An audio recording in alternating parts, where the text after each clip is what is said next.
In this video, I'm shooting 8K cinematic footage using the Mi 11. How does it compare to a pro DSLR? Let's find out in this video. Just so we're clear, I'm not saying it's going to replace your DSLR. Obviously, you have a bigger sensor, bigger lens selection. We're just looking at how much more convenience this offers and how it may be better in some situations than even using a pro DSLR. So what I use alongside my camera is an ultra-wide-angle lens, a medium to telephoto lens, a telephoto lens, and a macro lens. These are the main lens selections. I also have a shotgun microphone and a tripod to carry it around or set it up. This is pretty much everything I use to create videos on my channel or my Instagram. On the other hand, we have something like the Mi 11. This is everything in one, a smartphone that does pretty much everything and has great camera systems. On its own, it's pretty great already, but if you want to take it to the next level, using something like a vlogging kit is pretty great. The one I'm using is from Ulanzi. You get a tripod, get a microphone with a muffling thing. You also get a light with it if you need to shoot in low light. So that's the entire setup. Very portable, easy to carry around, and using just this itself, we can take really sick looking cinematic footage. Check it out.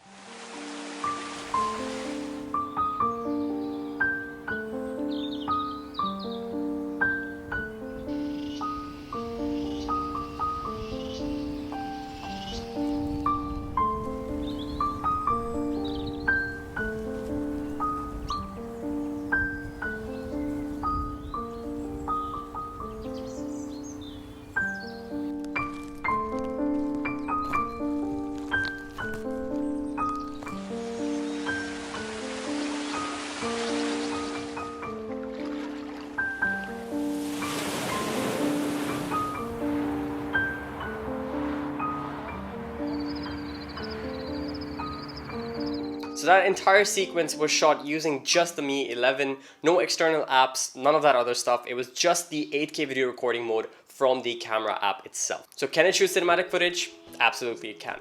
Next, since I was using the vlog kit from Ulanzi, I decided why not try a vlogging test with the Mi 11 using the microphone and the whole setup. So here's how that went. Traditionally, vlogging with my setup is pretty heavy. I have a battery grip, 2 batteries, microphone, all that stuff. It gets pretty heavy. With the Ulanzi Vlog Kit and the Mi 11, it's super portable, easy to carry around, and setting it up takes like less than a minute. You get a proper microphone as well out of it, which is really great. Here's how the footage compares overall. Alright, so this is a typical vlog setup. We've got the camera, the tripod, and the shotgun mic at the top, and a wide-ish frame, so you can see pretty much everything around me. The depth of field is pretty good. The sound that you're hearing is from the shotgun mic.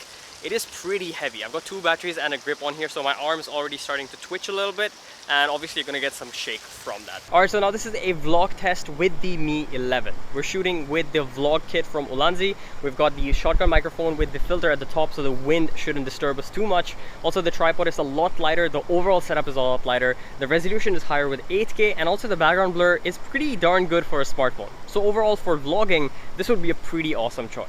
So for vlogging, it's pretty darn good.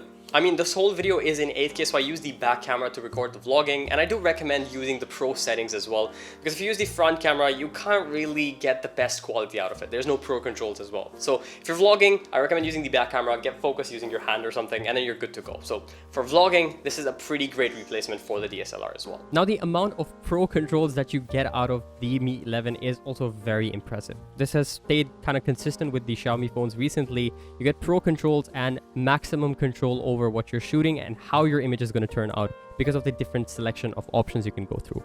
But let's take a second to talk about the image quality coming straight out of the camera. Now, when I'm using my traditional professional camera, I usually turn all these settings all the way down when it comes to color and saturation, contrast, because I want to be able to color grade and color correct later in editing, so I can control how the image turns out overall. So this gives me the option to customize it to the lowest setting possible on my Canon camera. However, on the Mi 11, you're pretty much allowed to do way more than that. So apart from the traditional settings, you also get black bars top bottom. You can control your manual settings and have things like focus peaking and log footage, which even my pro DSLR quote unquote does not have. So this has more pro settings than my pro camera.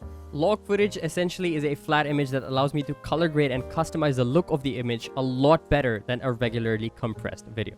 In my opinion, that is the most pro aspect of this because I can really customize what my footage looks like, in addition to having full control over the different moods I can set, the way I can color grade it, even the fact that this has its very own macro lens that's a tele macro and works really well. You can get really nice looking shots and a lot more dynamic range and color accuracy with this when you use the log footage. So very happy with that overall.